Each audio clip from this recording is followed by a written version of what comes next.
True fans live for their team. For those true U of A fans, there is Hughes Federal Credit Union. Show your U of A spirit and put technology and convenience at your fingertips. Hughes Federal Credit Union. Smart choice.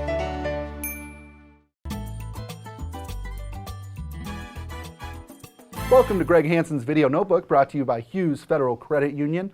I'm Star Sports Editor Ryan Finley here with Greg Hansen. Greg, the big story this week is Kaleb Tarczewski. Big story. Very big story. 7-foot story. A 7-foot story. He's out 4 to 6 weeks with a stress reaction in his foot.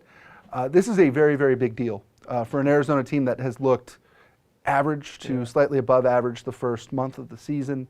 And things only get harder. I mean, they go to Gonzaga on Saturday.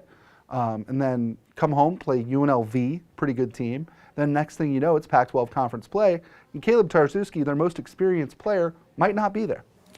It's like having a big scarecrow out in your corn stalk, Right. and suddenly it's not there anymore. Right. The crows start coming. Yeah. And those crows look like guys driving to the basket. I mean, we were talking off camera. To me, we can argue all day whether Kaleb Tarczewski is an NBA prospect.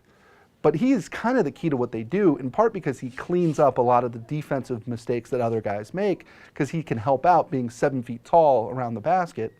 What kind of a problem do you see his absence being for them? Death by inches.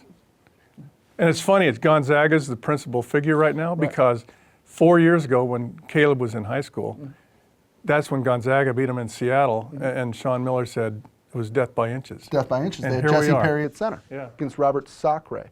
Yeah. I can't pronounce that right. But you're right. I mean, because you look at it now, Arizona, yes, is deeper and is a little bit bigger than they were back then. But if Dusan Ristic gets in trouble, and he has been kind of a fouling machine, if he gets in trouble, who the heck is playing center, Greg? Probably not Chance Comanche. Probably not Chance Comanche. I bet Ryan Anderson has to play center. Yeah, he does. Yeah. And all of a sudden, that throws off, I mean, it's not just that you miss Zeus. Is that suddenly you're going to have multiple guys playing out of position to make up for it. And I don't think they're skilled enough at this point in the season to do that. It's a storm like no other. If you could have encountered one difficulty this year, the one thing you say is, well, as long as Zeus is there, we're going to figure it out. But without him, you can't figure everything out, because he was the fulcrum around which everything moved. Right. Lost in all this, I think, though, is the fact that Ryan Anderson's their best player, and it's not close. Oh, who's second? I don't know. Yeah. Zeus? But even really, Zeus was really average. Right. I mean, what we're seeing Ryan Anderson doing, I mean, my goodness, if he had another 2 inches on him, he'd be the best player in America, I think. Rebounding, putbacks, tougher than heck. I mean, is a guy who I think is really fun to watch. Unfortunately, he can't do what he's been doing if he's forced to play center. Oh, the Gonzaga guys, those 3 big guys, are just going to gang up on him. It's going to be fun to watch, because Sean Miller's going to have to coach the game of his life to keep Arizona within 10. Right. Has Arizona ever been under Sean Miller, or let's say at least lately, have you ever seen Arizona this big of maybe an underdog matchup-wise heading into a game? Only in his first year. Yeah. Only in his first year. And I can't recall individually what team that might have been. That Gonzaga game in Seattle was probably the one. Yeah. I mean, they fell behind 14-0 in that game. That's right. That's right. And again, it was an inches thing. It wasn't that they were unskilled, it's that they were a really bad matchup. And I think on paper, I'm not sure there's a big difference between Arizona and Gonzaga. No. Except that Gonzaga might have the best front court in America, and Arizona's best front court player isn't going.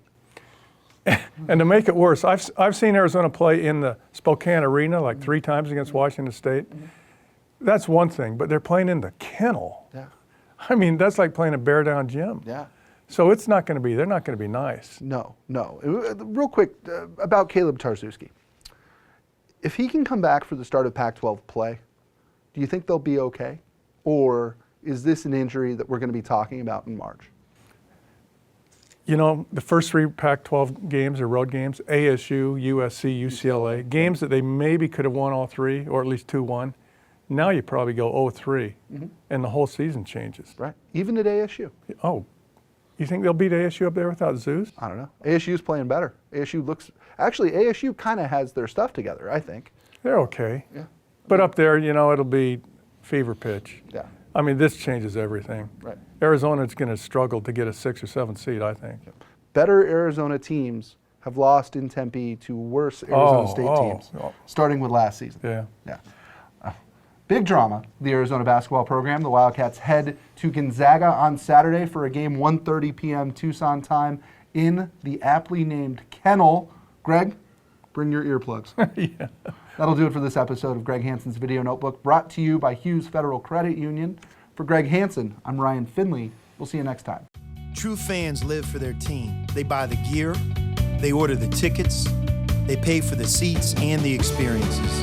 For those true U of A fans, thankfully there is Hughes Federal Credit Union, offering the latest payment choices such as U of A debit cards, paying online, paying a friend with Pop Money, or using Apple Pay with your mobile phone. Show your U of A spirit and put technology and convenience at your fingertips. Hughes Federal Credit Union, smart choice.